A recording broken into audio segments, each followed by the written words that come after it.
Well, I really wish I'd learned how to do that sooner, because it wasn't that hard. It wasn't that hard at all.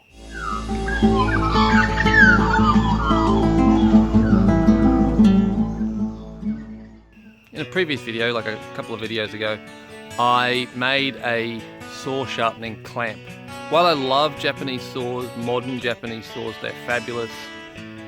They stay sharp for a very long time. For how good they are, they're relatively cheap. I don't like the fact that they're disposable. And I really prefer old tools, vintage tools, handmade tools.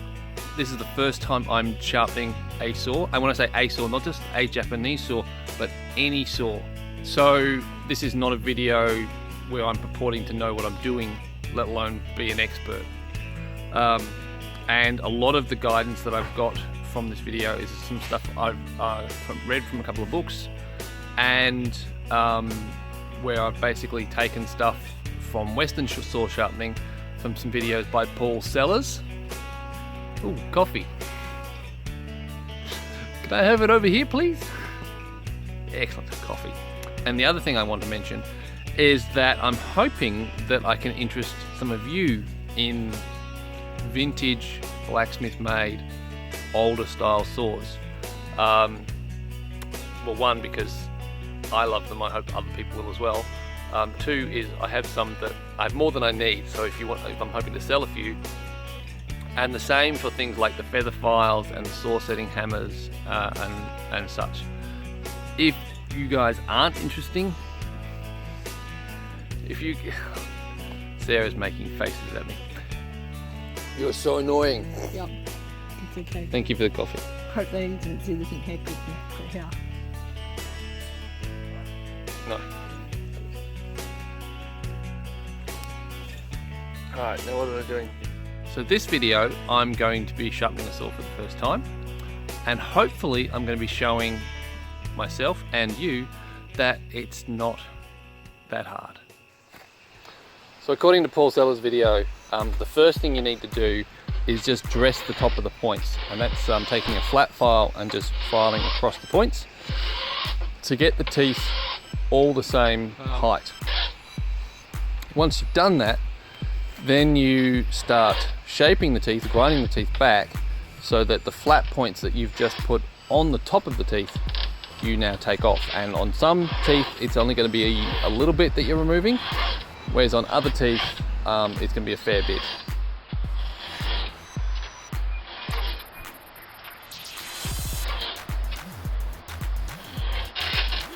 And in the case of this saw, which obviously hasn't been reconditioned for some time, there's several teeth that are quite low, a lot lower than the others, and so it took me quite a while to file the teeth back so that those flat points were all gone.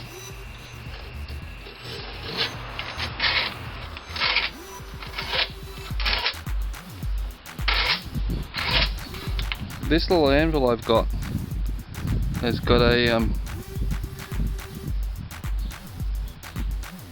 slight camber, so I'm hoping it'll be great for this job.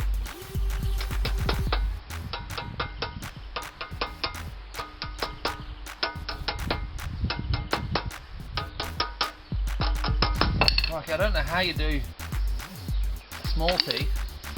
It's hard enough doing big teeth. Alright, I reckon that is ready to try.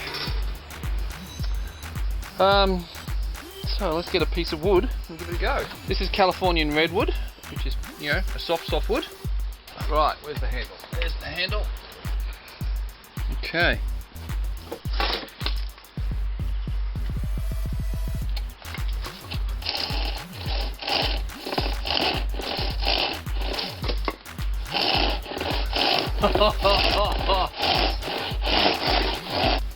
Well, it's not the neatest cut,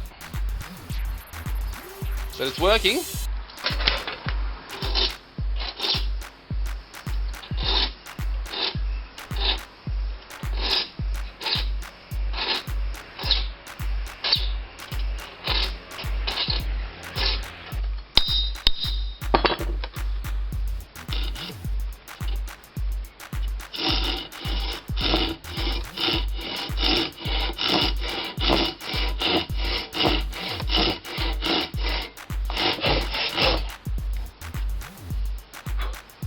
Well, going over the teeth again with this finer file certainly improved things.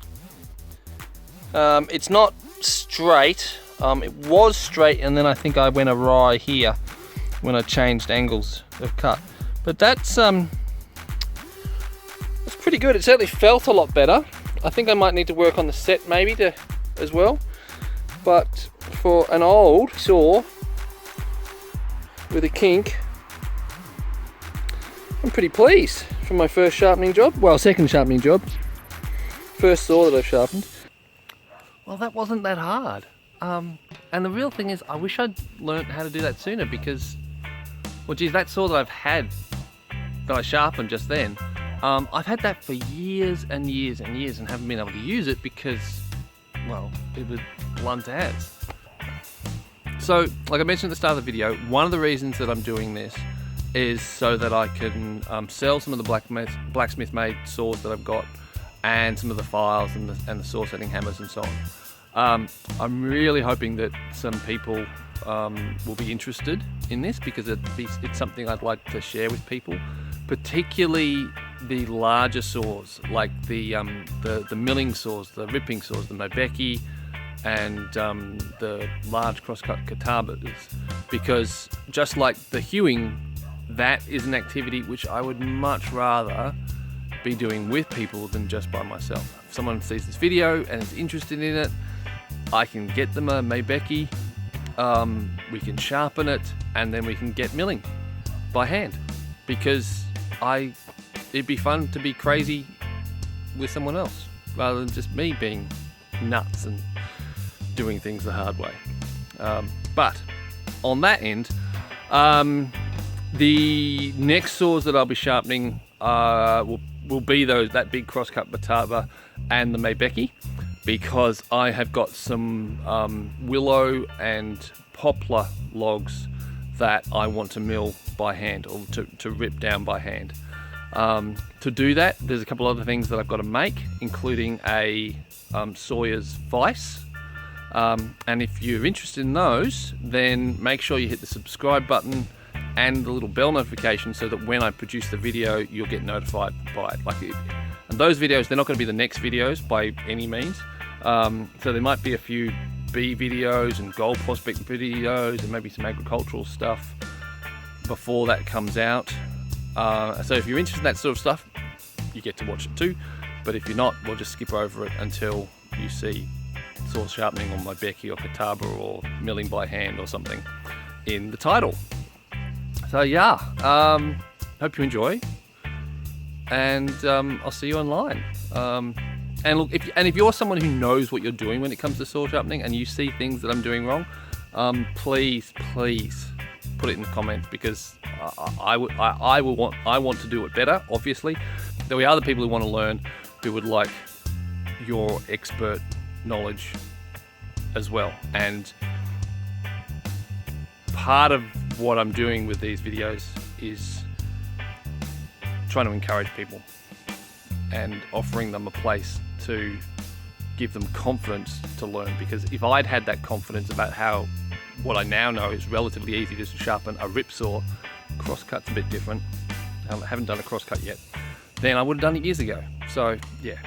The other thing, there are a few modifications I'm going to be making to the vise, to the clamp. I'm going to put leather on both sides of the clamp. I think that'll hold it a bit more securely, because there was a little bit of flex in the blade as I was filing. And I am going to add that clamp so that I can lock the clamp on, so I don't have to keep my foot on all the time. But anyway, see you online and catch you around. Have fun.